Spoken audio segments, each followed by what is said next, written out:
गुणवंत विद्यार्थी सत्कार व स्वर्गीय अजितदादा पवार सन्मान पुरस्कार प्रदान सोहळा उत्साहात संपन्न. स्वर्गीय अजितदादा पवार यांच्या जयंतीनिमित्त तसेच आमदार धनंजय मुंडे यांच्या वाढदिवसानिमित्त राष्ट्रवादी काँग्रेस पार्टी अंबाजोगाई व वसुंधरा महाविद्यालय घाटनांदूर यांच्या संयुक्त विद्यमाने गुणवंत विद्यार्थी सत्कार समारंभ तसेच विविध क्षेत्रात उल्लेखनीय कार्य करणाऱ्या मान्यवरांचा स्वर्गीय अजितदादा पवार सन्मान पुरस्कार प्रदान करण्याचा भव्य कार्यक्रम वसुंधरा महाविद्यालय घाटनांदूर येथे उत्साहात पूर्ण वातावरणात संपन्न. कार्यक्रमाची सुरुवात स्वर्गीय अजितदादा पवार यांच्या प्रतिमेस पुष्पहार अर्पण करून व अभिवादनाने करण्यात आली.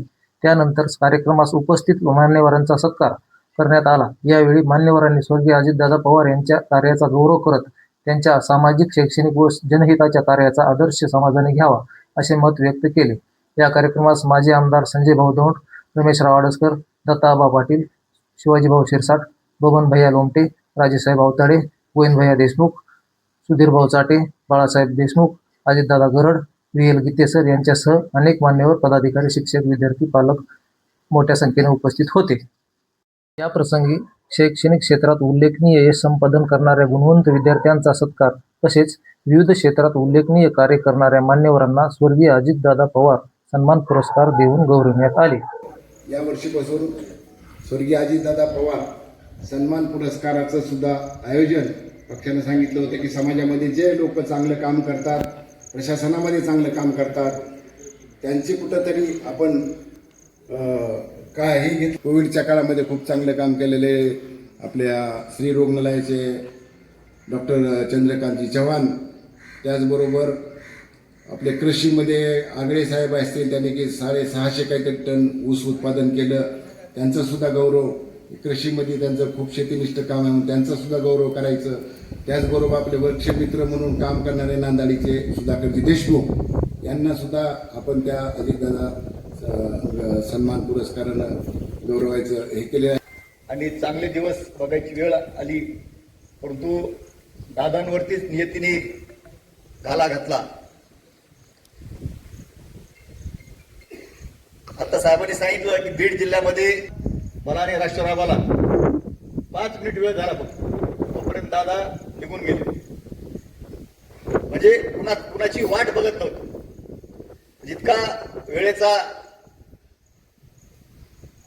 बंधन पाळणारा नेता या राज्यात पुन्हा होणे नाही. तेव्हाच आपल्याकडे लिक्विड वूडचे प्लॅन्ट पण नव्हते आबा.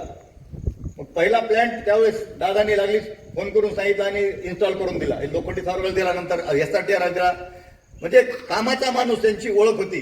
दादा भाषणात पण म्हणायचे मी कामाचा माणूस आहे.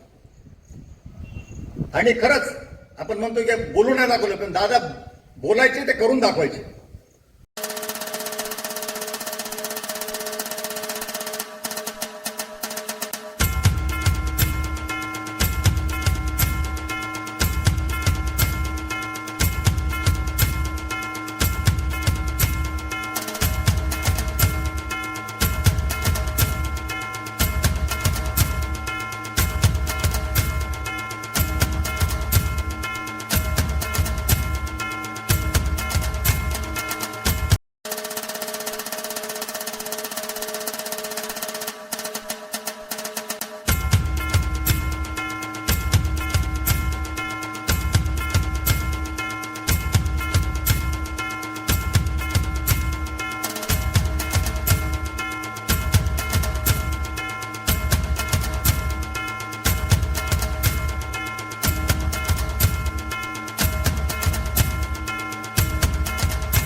मागे नाही